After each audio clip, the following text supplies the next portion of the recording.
हरियाणा के बल्लभगढ़ में छात्रा की हत्या का मामला अब तूल पकड़ता हुआ नजर आ रहा है। इस मामले ने पहले लव जिहाद का रूप लिया और सियासी रंग लगातार इस मामले पर अब चढ़ता ही जा रहा है, क्योंकि आरोपी तौसीफ जो है वो कांग्रेस विधायक का रिश्तेदार है। इसलिए सियासी बयानबाजी भी अब इस मामले पर तेज हो गई है। दरअसल सोमवार को दोपहर बाद बल्लभगढ़ के एक कॉलेज से 21 साल की छात्रा निकिता परीक्षा देकर के बाहर निकली। तभी आरोपी कार में सवार होकर के मौके पर पहुंचे और अपहरण करने के लिए युवती को खींच करके गाड़ी में बैठाने की कोशिश की गई। जब वो सफल नहीं हो पाए तो उन्होंने उसे गोली मार दी। और अब हरियाणा के गृह मंत्री अनिल विज ने इस मामले में बड़ा बयान दिया है। हत्या के आरोपी को कांग्रेस नेता का रिश्तेदार उन्होंने बताया है और कांग्रेस नेताओं के दबाव के चलते ही साल 2018 में लड़की के माता पिता ने आरोपियों के खिलाफ दर्ज कराए गए मामले को वापस ले लिया था, ऐसा भी उन्होंने कहा है। इससे पहले मंगलवार को अनिल विज ने बताया था कि विशेष जांच टीम का गठन कर दिया गया है ताकि मामले की जांच जल्द हो सके।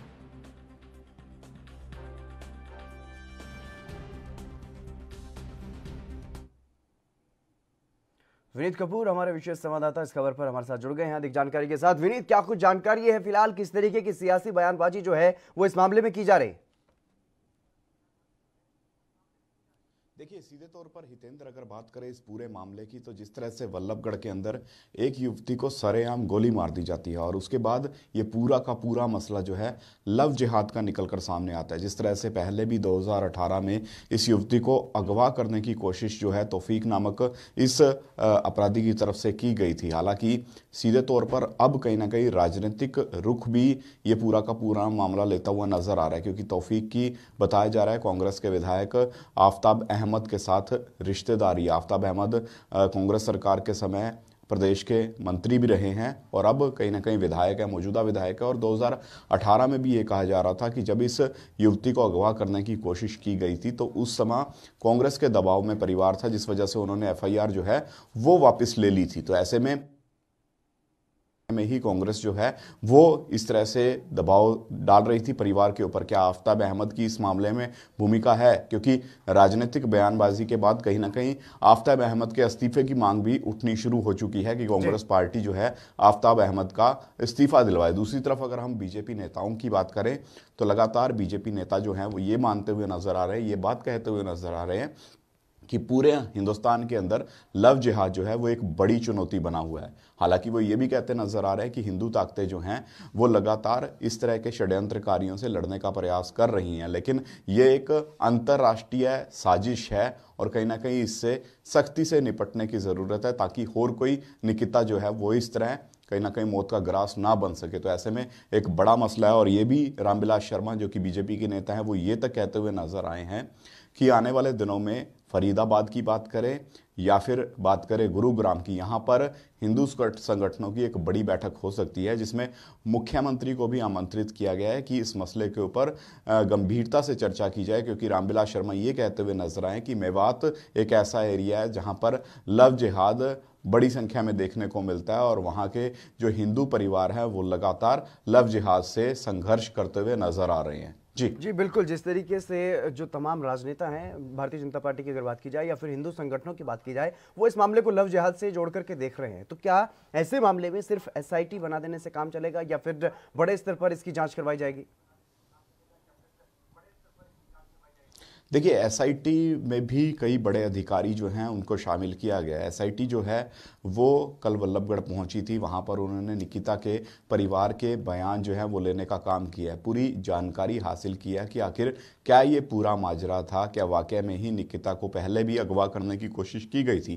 क्योंकि प्रदेश के गृह मंत्री अगर अनिल विज की बात करें वो जानकारी देते नजर आ रहे हैं कि 2018 में भी किसी तरह की शिकायत जो है निकिता के परिवार की तरफ से पुलिस को की गई थी, लेकिन बाद में वो शिकायत जो है वो वापस ले ली गई थी। यहां पर वो ये तक कहते हुए नजर आए कि कांग्रेस के दबाव में ये शिकायत जो है वो वापस ली गई थी। तो फिलहाल एसआईटी जो है गंभीरता से जांच कर रही है। इसके अलावा अगर हम बात करें तो लव जिहाद का जिस तरह से मामला बनता हुआ नजर आ रहा है तो सरकार भी इस मामले के ऊपर पूरी नजर बनाए हुए है ताकि पीड़ित परिवार को जल्द से जल्द इंसाफ मिल सके और इस मामले में तौफीक के खिलाफ कड़ी कार्रवाई हो सके। क्योंकि ये मांग उठनी शुरू हो चुकी है कि अगर लव जिहाद के चलते निकिता की हत्या की गई है तो फिर आरोपी को कम से कम फांसी की सजा होनी चाहिए। लेकिन जिस तरह से वो अब राजनीतिक रुख लेता नजर आ रहा है। तो इस मामले में ये भी कहा जा रहा है कि इस मामले में कहीं ना कहीं जो आफ्ताब अहमद है, जो विधायक हैं, जो कि आरोपी के चचेरा भाई बताया जाता है, उसके इस्तीफे की मांग लगातार उठने लगी है और ये बात उठने लगी है कि लव जिहाद को पूरे हिंदुस्तान में कंट्रोल को लव जिहाद से जोड़ करके देखा जा रहा है, क्या एसआईटी की तरफ से ऐसी कोई आशंका जताई गई है कि ये इस मामले में लव जिहाद की वजह से ही उस छात्रा की मौत हुई है? देखिए, फिलहाल एसआईटी जो है वो इस तरह की बात नहीं कहती हुई नजर आ रही कि क्या लव जिहाद का ही मामला था या फिर नहीं था। लेकिन हाँ, इतना ज़रूर था कि जो वीडियो में भी स्पष्ट नज़र आ रहा है कि जब निकिता ने गाड़ी में बैठने से मना कर दिया, जब ये आरोपी जो हैं ज़बरदस्ती उसको गाड़ी में धकेल रहे थे, तो उस समय निकिता की मौत हुई है। तो क्या ये लव जिहाद ट्रायंगल है? क्या वाकई में ही इन लव जिहादियों को अंतर्राष्ट्रीय लेवल पर फंडिंग होती नज़र आ रही है? क्या वाकई में ही एक अंतर्राष्ट्रीय जो कह सकते हैं षड्यंत्र है जिसके तहत अगर विनीत इसमें कोई अंतर्राष्ट्रीय एंगल निकलता है तो क्योंकि एसआईटी का जो विशेषाधिकार होता है वो अंतर्राष्ट्रीय स्तर पर या फिर राष्ट्रीय स्तर पर जांच करने का नहीं होता, तो इसमें कहीं ना कहीं ये मामला सीबीआई या फिर एनआईए को भी ट्रांसफर किया जा सकता है। बिल्कुल बिल्कुल, अगर लव जिहाद ट्रायंगल निकल कर सामने आता है, अगर इस बात का खुलासा हो पाता है कि निकिता की जो मौत है वो कहीं ना कहीं लव जिहाद की वजह से हुई है, तो फिर एनआईए जो है वो अंतर्राष्ट्रीय रैकेट का पर्दा खोलने के लिए इस मामले की जांच कर सकती है। सीबीआई को भी इसकी इन्वेस्टिगेशन दी जा सकती है। लेकिन फिलहाल हरियाणा पुलिस की एसआईटी जो है वो इस मामले की गंभीरता से जाँच कर रही है। जल्द से जल्द अपनी रिपोर्ट जो है वो कहीं ना कहीं आला अधिकारियों को सौंपती नजर आएगी और उसके बाद इस मामले में बड़ी कार्रवाई होती भी नजर आ सकती है। और कांग्रेस विधायक पर जो आरोप लग रहे हैं उनकी तरफ से कोई सफाई, कोई बयान सामने आया है? देखिए, फिलहाल कांग्रेसी धड़े की तरफ से इस पूरे मसले के ऊपर कोई भी बयान जो है वो जारी नहीं किया गया। आफ्ताब अहमद भी इस मामले में फिलहाल चुप्पी साधे हुए हैं। इसके अलावा हरियाणा कांग्रेस के जितने भी नेताओं की बात करें, हालांकि रणदीप सिंह सुरजेवाला की बात करें तो शुरुआती दौर में ज़रूर निकिता की जब हत्या हुई थी तो उस समय रणदीप सिंह सुरजेवाला का बयान निकलकर सामने आया था। प्रदेश की लॉ एंड ऑर्डर की सिचुएशन पर सवाल खड़े करते नजर आए थे, मनोहर सरकार की कार्यप्रणाली पर सवाल खड़े करते नजर आए थे। लेकिन निकलकर सामने आया जब कांग्रेस के अपने विधायक के ऊपर आरोप लगने शुरू हुए, तो उसके बाद पूरा कांग्रेसी धड़ा जो है वो फिलहाल चुप्पी साधे हुए है। इस पर कोई भी प्रतिक्रिया देते हुए नजर नहीं आ रहा है। बिल्कुल सही कह रहे हैं आप, क्योंकि इस मामले पर किसी भी कांग्रेस के बड़े नेता जिस तरीके से बीजेपी शासित जो राज्य हैं वहां उनको घेरने की पूरी कोशिश करते हैं, लेकिन मामले में जब से कांग्रेस विधायक का नाम सामने आना शुरू हुआ है और बात अगर की जाए तो दूसरे समुदाय से जुड़ी हुई भी है, तो इसलिए कहीं ना कहीं कांग्रेस के नेता चुप हैं या फिर कोई और वजह बताई जा रही है? क्योंकि बीजेपी के नेता वहां पर मिलने भी पहुंच रहे पीड़ित परिवार से, लेकिन यहां पर कांग्रेस कहीं ना कहीं पीछे दिखाई दे रही है।